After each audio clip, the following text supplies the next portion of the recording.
আসসালামু আলাইকুম। ভারত ও চীনের দীর্ঘদিনের সীমান্ত বিরোধ নতুন করে উত্তেজনার জন্ম দিয়েছে ভারতের উত্তর পূর্বাঞ্চলীয় রাজ্য অরুণাচল প্রদেশে। ভারতের প্রধানমন্ত্রী নরেন্দ্র মোদীর নেতৃত্বাধীন সরকারের ঘনিষ্ঠ একটি আঞ্চলিক রাজনৈতিক দলের ফ্যাক্ট ফাইন্ডিং কমিটি অভিযোগ করেছে, চীনা বাহিনী সীমান্তের কিছু এলাকায় ভারতীয় সেনাদের টহলে বাধা দিচ্ছে এবং ভারতীয় নিয়ন্ত্রিত এলাকায় ধীরে ধীরে প্রবেশ করছে। তবে ভারতীয় সেনাবাহিনী এসব অভিযোগকে ভিত্তিহীন ও ভুল বলে প্রত্যাখ্যান করেছে। ফলে প্রকৃতপক্ষে সীমান্তে কি ঘটছে তা নিয়ে নতুন বিতর্ক তৈরি হয়েছে। আরও বিস্তারিত থাকছে ওয়াহিদ ফারুকীর প্রতিবেদনে।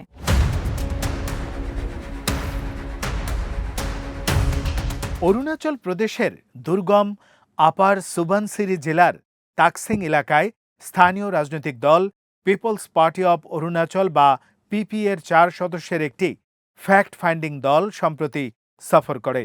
দলটির দাবি, দুর্গম ভৌগোলিক অবস্থান, অতিবৃষ্টি, আকস্মিক বন্যা ও ভূমিধসের কারণে এপ্রিল থেকে অক্টোবর পর্যন্ত ভারতীয় সেনারা ওই অঞ্চলের বেশ কিছু সীমান্ত টহল এলাকায় নিয়মিত যেতে পারে না। বিপরীতে চীনা বাহিনী এই সময়ও সীমান্ত এলাকায় সক্রিয় থাকে।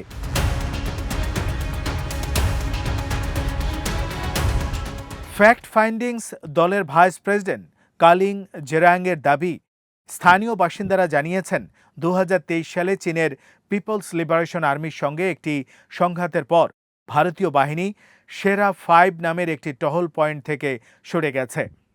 স্থানীয়দের অভিযোগ, এর ফলে তারা দীর্ঘদিন ধরে ব্যবহার করে আসা শিকার ও অন্যান্য ঐতিহ্যগত ভূমি ব্যবহারের এলাকা হারাচ্ছেন।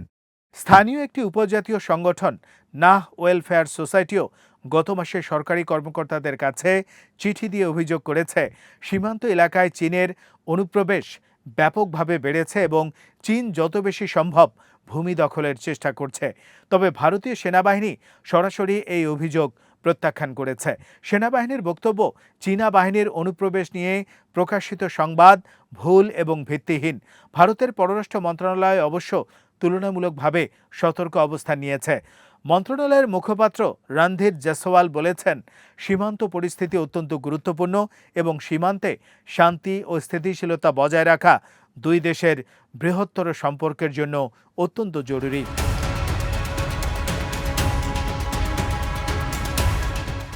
চীনও নতুন অভিযোগকে সরাসরি স্বীকার বা অস্বীকার করেনি। দেশটির পররাষ্ট্র মন্ত্রণালয়ের মুখপাত্র গুয়া জিয়াকুন বলেছেন, বর্তমানে চীন ভারত সীমান্ত পরিস্থিতি সামগ্রিকভাবে স্থিতিশীল। দুই দেশ সীমান্ত বিষয়ক সামরিক ও কূটনৈতিক যোগাযোগ অব্যাহত রাখার পাশাপাশি সীমান্ত এলাকায় শান্তি ও স্থিতিশীলতা বজায় রাখতে সম্মত হয়েছে। ভারত চীন সীমান্ত বিরোধ অবশ্য নতুন কোনো ঘটনা নয়। দুই দেশের মধ্যে প্রায় ৩,৪৮৮ কিলোমিটার দীর্ঘ সীমান্ত রয়েছে, কিন্তু এই সীমান্তের বড় অংশে সুনির্দিষ্ট সীমানা নিয়ে দুই দেশের মধ্যে মতৈক্য নেই। এর ফলে দুই দেশ নিজেদের দাবিকৃত সীমারেখার ভিন্ন অবস্থান থেকে টহল চালায় এবং প্রায়ই এক পক্ষের টহল অন্য পক্ষের দাবিকৃত এলাকায় ঢুকে পড়ে।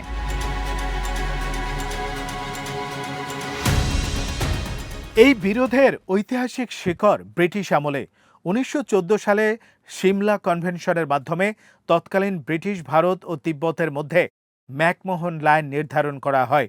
ভারত স্বাধীনতার পর এই রেখাকে চীনের সঙ্গে নিজেদের সীমান্ত হিসেবে স্বীকৃতি দেয়, কিন্তু চীন এই সীমারেখা প্রত্যাখ্যান করে। বেইজিংয়ের দাবি, ওই চুক্তির আলোচনায় চীন যথাযথভাবে অংশ নেয়নি। চীন পুরো অরুণাচল প্রদেশকে নিজেদের ভূখণ্ডের অংশ হিসেবে দাবি করে এবং অঞ্চলটিকে দক্ষিণ তিব্বত বা জাংনান নামে অভিহিত করে। অন্যদিকে পশ্চিমাঞ্চলে চীন আকসাই চীন নিয়ন্ত্রণ করে, যে অঞ্চল ভারত ও পাকিস্তান উভয় দাবি করে।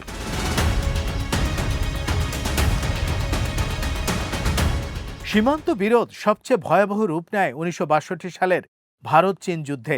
এরপর সীমান্তে প্রকৃত নিয়ন্ত্রণের অবস্থাকে বোঝাতে লাইন অফ অ্যাকচুয়াল কন্ট্রোল বা এলএসি ব্যবহৃত হলেও দুই দেশ আজও এলএসি ঠিক কোথায় তা নিয়ে একমত নয়।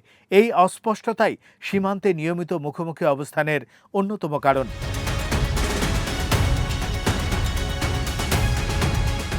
2020 সালের জুনে লাদাখের গালওয়ান উপত্যকায় ভারত ও চীনা সেনাদের সংঘর্ষে অন্তত 20 ভারতীয় এবং 4 চীনা সেনা নিহত হয়। একই সময় সিকিমের নাকুলাতে দুই দেশের সেনাদের মধ্যে সংঘর্ষ হয়। 2017 সালে ভুটান, ভারত ও চীনের ত্রিদেশীয় সীমান্তের কাছে ডোকালাম এলাকায় চীনের সড়ক নির্মাণকে কেন্দ্র করে 73 দিনের অচলাবস্থাও তৈরি হয়েছিল।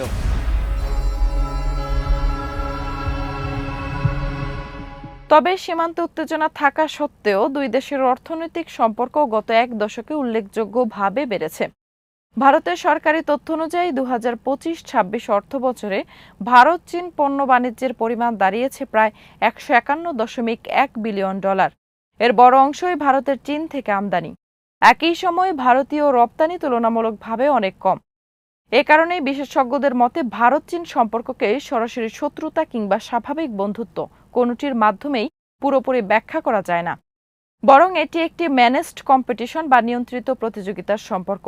বাণিজ্য ও কূটনৈতিক যোগাযোগ বাড়লেও সীমান্ত বিরোধ এবং আঞ্চলিক প্রভাব বিস্তারের প্রতিযোগিতা রয়ে গেছে।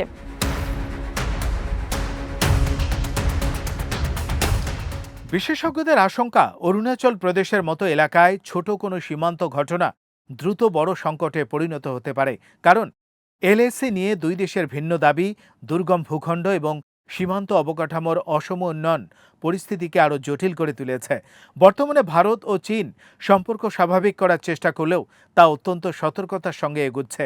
মার্কিন প্রেসিডেন্ট ডোনাল্ড ট্রাম্পের বাণিজ্য নীতি ও শুল্ক যুদ্ধের চাপ দুই দেশকে কিছু ক্ষেত্রে পরস্পরের সঙ্গে যোগাযোগ বাড়াতে উৎসাহিত করছে।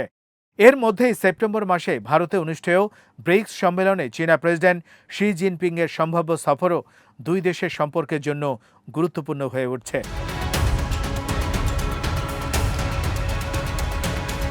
কিন্তু অরুণাচল প্রদেশের নতুন অভিযোগ দেখিয়ে দিচ্ছে, কূটনৈতিক সম্পর্কের উষ্ণতা বাড়লেও সীমান্তের মূল বিরোধ এখনও অমীমাংসিত। অর্থনৈতিক সহযোগিতা যতই বাড়ুক, সীমান্ত প্রশ্নে পারস্পরিক অবিশ্বাস থেকেই যাচ্ছে। ফলে ভারত ও চীনের সম্পর্কের ভবিষ্যৎ নির্ধারণে সবচেয়ে বড় চ্যালেঞ্জ হয়ে থাকবে সীমান্তে শান্তি বজায় রাখা এবং একই সঙ্গে দীর্ঘদিনের ভূখণ্ডগত বিরোধের একটি গ্রহণযোগ্য সমাধান খুঁজে বের করা।